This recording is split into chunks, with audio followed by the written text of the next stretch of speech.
Très bien, donc rebonjour à tous. Je m'appelle Mounira, je suis doctorante en sciences de gestion à l'université Paris 10 et chercheur associé à la chaire IPAG Entreprises inclusives. Je suis aussi enseignante universitaire.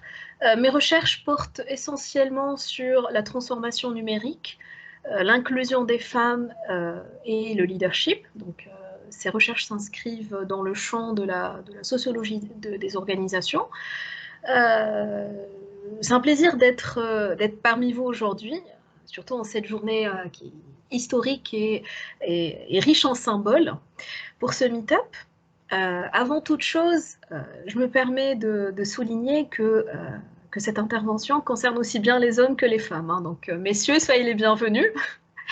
Cette intervention ne s'inscrit pas dans une orientation féministe. Alors, malgré le format court qui nous empêchera sans doute d'être exhaustif, nous allons essayer d'être brefs afin de décortiquer ensemble ce sujet qui est très important, l'égalité hommes-femmes dans l'entreprise, dans une démarche explicative du concept.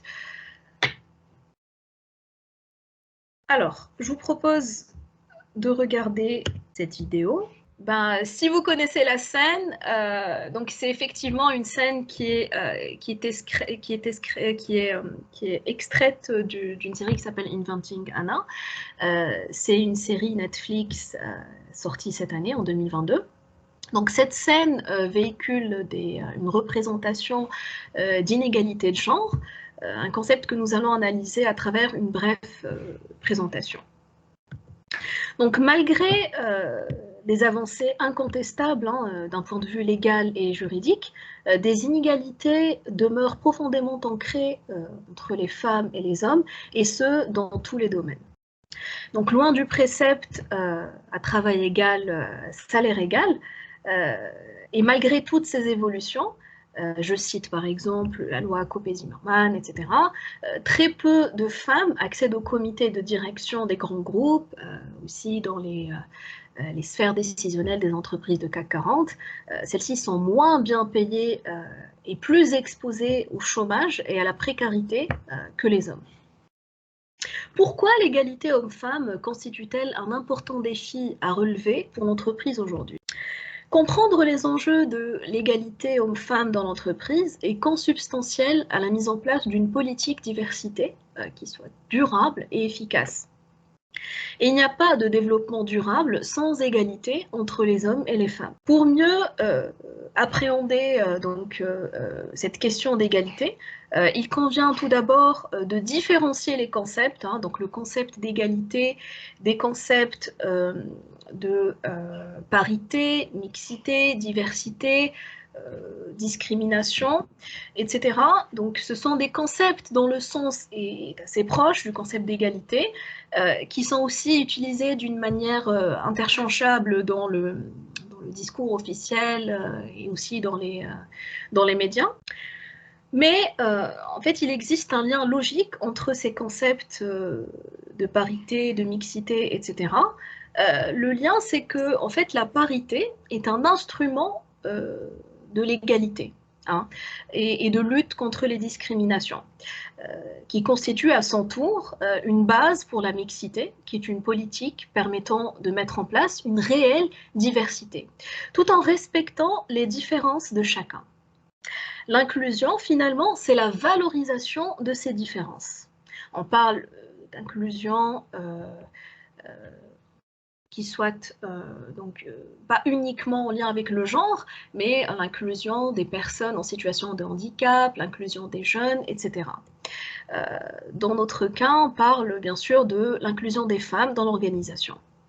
Alors, pour comprendre d'où viennent les inégalités de genre et comment elles se transmettent et pourquoi elles persistent, il faut d'abord connaître les concepts et les actions qui sont mobilisées dans la recherche et la communauté internationale pour en parler. le sexe renvoie à une notion biologique, hein. Donc c'est un ensemble de caractéristiques physiques et biologiques qui vont venir différencier les femmes et les hommes. Le genre, quant à lui, renvoie à une réalité plutôt sociologique, hein, qui désigne l'identité et les rôles de genre et les rôles de sexe, qui vont être différemment attribués aux hommes et aux femmes par la société. Le mot sexe renvoie par exemple à la capacité des femmes d'enfanter, de donner le sein, ou par exemple à certaines pathologies de la prostate pour les hommes, etc. Et les normes sociales, qui sont le fruit de nos pratiques sociales et culturelles et parfois religieuses, finalement, elles ne vont pas juste, ces inégalités vont découler de ces pratiques. Et elles vont aussi créer une certaine hiérarchie artificielle sur laquelle vont reposer la plupart des mécanismes et des discours sexistes qui sont à l'origine des inégalités. Toutefois, ces inégalités ne sont pas justifiées par des prédispositions biologiques. Elles sont plutôt le résultat de phénomènes qui ont été inventés, construits et perpétués par nos sociétés. Parmi ces constructions et ces inventions, les stéréotypes, donc, il s'agit de représentations schématiques et globalisantes qui vont venir attribuer des caractéristiques qui sont supposées naturelles et innées aux filles, aux femmes, aux garçons et aux hommes sur ce que sont et ce que ne sont pas les filles et les garçons, et sur ce que sont et ne sont pas les femmes et les hommes. Par définition, on dira que les stéréotypes sont des croyances partagées concernant les caractéristiques d'un groupe de personnes. Un petit exemple, alors, on a là une petite fille et un petit garçon. Donc, par exemple, un stéréotype connu, comme quoi les filles sont plus timides que les garçons, qu'elles sont plus sensibles, plus émotives. Les garçons sont donc plus agressifs, hein, physiquement et verbalement. Ils ont plus d'habileté visuelle et spatiale, hein, le fameux problème d'orientation attribué aux femmes. Ils ont un raisonnement mathématique plus développé. Attention, je mets tout ça au conditionnel. Ils auraient un raisonnement mathématique plus développé. On pense aussi que les filles et les femmes sont meilleures en lettres, hein, que les garçons, et qu'elles sont moins bonnes en mathématiques, qu'elles sont plus sensibles, et par conséquent, donc, elles sont moins fortes aussi que les garçons, que les hommes, ce qui justifie en partie l'accès plus facile des hommes au pouvoir et aux postes décisionnels. Alors, il faut savoir que, en réalité, les garçons n'ont pas plus de compétences, ils ne sont pas plus intelligents, ils ont le même cerveau que les filles, ils n'ont pas l'esprit plus abstrait et ne sont pas forcément meilleurs en mathématiques. Ils ont aussi le droit de pleurer, le droit d'être plus sensibles. Quant aux femmes, elles ne sont pas obligées d'être toujours dans la séduction. Elles peuvent imposer leurs paroles et peuvent être dans l'initiative. Donc voici un exemple de ce que peuvent être les stéréotypes et la réalité. Mais alors, comment se forment les stéréotypes de genre? Avant même notre naissance, nos parents vont choisir notre genre, féminin ou masculin, une fois le sexe du bébé révélé. Ça va se jouer sur le choix des vêtements, des couleurs de la chambre, etc., des prénoms. Une identité de genre nous est alors attribuée. Cette identité de genre sera diffusée à travers des canaux informels, hein, dont la famille, l'environnement, les amis, etc. Le processus qui va appuyer ces stéréotypes et les transmettre, c'est celui de la socialisation. Alors, il faut savoir que le fait de ne pas respecter les normes sociales, en particulier les normes de genre, peut nous exposer à des sanctions. Par exemple, une petite fille qui s'habille en garçon et qui parle comme un garçon, qui préfère les jouets de garçon, sera taxée de garçon manqué. Donc finalement, la société va rejeter ce schéma qui ne rentre pas dans les cases de ces normes. Alors, petit état des lieux de ces inégalités dans l'entreprise. Ces inégalités vont se manifester à travers des discriminations directes et indirectes. Il faut savoir que les discriminations directes sont punies par la loi française, donc elles constituent un délit, mais il existe des discriminations indirectes, notamment à travers le discours, la communication, etc. Donc c'est une façon de détourner les discriminations directes. Aussi, il existe encore un plafond de verre, ce qu'on appelle le glass ceiling en anglais. Des ségrégations qui peuvent être horizontales ou verticales. Alors, quand on parle de ségrégation horizontale, c'est qu'on va retrouver des femmes on va retrouver plus de femmes dans certains métiers et certaines fonctions, comme par exemple toutes les fonctions d'aide. Moins de femmes, là où on va retrouver plus d'hommes d'ailleurs, la ségrégation verticale dans les métiers qui requièrent donc des compétences techniques, les postes de management, etc. Aussi, les inégalités vont se manifester à travers une difficile conciliation entre vie privée et vie professionnelle, ce qu'on appelle aussi en anglais la work-life balance. Pourquoi? Parce que les femmes vont cumuler, du fait d'être des femmes, donc du fait de leur sexe et de leur genre, elles vont cumuler plus de travail. Donc en plus de leur travail en entreprise, elles vont cumuler un travail domestique et finalement elles vont avoir du mal à maintenir une balance entre vie privée et vie professionnelle. Ça a été accentué pendant la pandémie où télétravail, des études ont révélé que les femmes, elles avaient beaucoup de difficultés à maintenir cette balance. Alors, Monira, je crois qu'il y a eu un petit problème de connexion et le PowerPoint a sauté. Alors, là c'est bon, vous me recevez? Oui, on te voit. Oui, c'est bon, le PowerPoint est revenu. Parfait. Super. Alors, donc finalement, plus on monte dans la hiérarchie des mandats et plus les hommes sont nombreux, et plus on descend dans l'échelle du pouvoir, plus les femmes sont nombreuses relativement. On appelle ça le plafond de verre. Le Bureau international du travail définit le plafond de verre comme les barrières invisibles, artificielles, qui sont créées par des préjugés comportementaux et organisationnels, des stéréotypes donc, qui empêchent les femmes d'accéder aux plus hautes sphères décisionnelles et aux plus hautes responsabilités.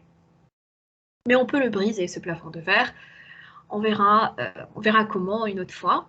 Alors, il existe aussi en plus du plafond de verre, des inégalités, etc., des discriminations, ce qu'on appelle des freins organisationnels, c'est-à-dire qu'ils sont foncièrement attribués à l'entreprise à travers sa culture, à travers les pratiques organisationnelles et à travers les croyances et le mindset de l'organisation.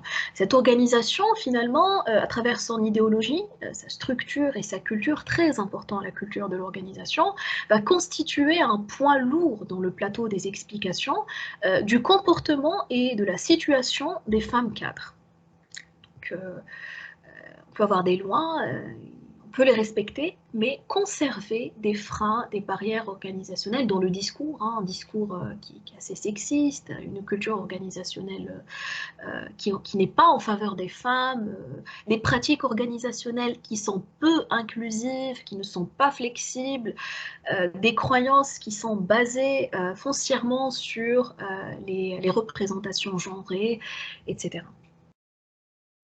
Cela peut aussi conduire à l'exclusion de certaines personnes dans l'organisation.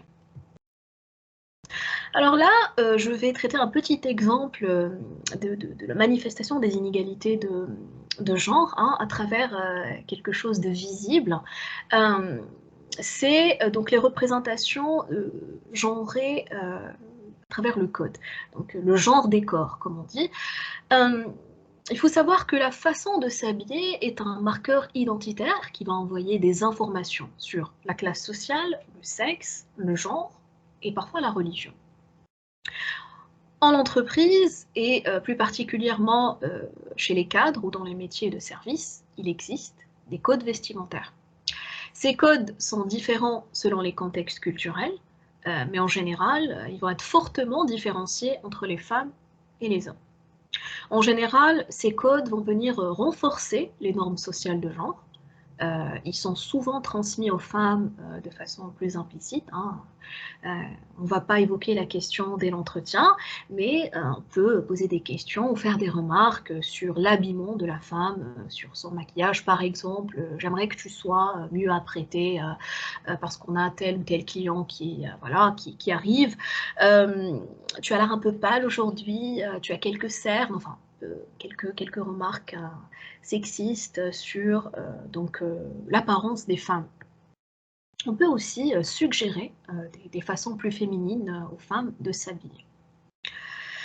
Alors, le but finalement de ces exigences vestimentaires, c'est de plaire aux hommes, parce qu'en fait, c'est les hommes qui vont conditionner, d'après leur perception de l'image et de leur représentation des femmes, comment une femme doit se conduire, et comment est-ce qu'elle doit s'habiller, et quelle image elle doit refléter. Mais attention, je ne dis pas que les codes vestimentaires ne sont pas aussi valables pour les hommes. Il y a aussi des entreprises qui sont pointilleuses sur les questions de codes vestimentaires, de la barbe rasée, de la cravate, etc. pour les hommes. Mais les femmes sont plus exposées, on va dire, que les hommes. Alors voici les références bibliographiques sur lesquelles je me suis basée pour cette petite présentation, qui s'inspirent essentiellement de mes travaux de recherche qui sont en cours. Je vous remercie de votre attention et si vous le permettez, j'ouvre la voie à l'échange, brièvement. Donc j'aimerais bien savoir comment vous imaginez l'évolution de cette problématique des inégalités de genre pendant les 10 prochaines années. Merci à tous.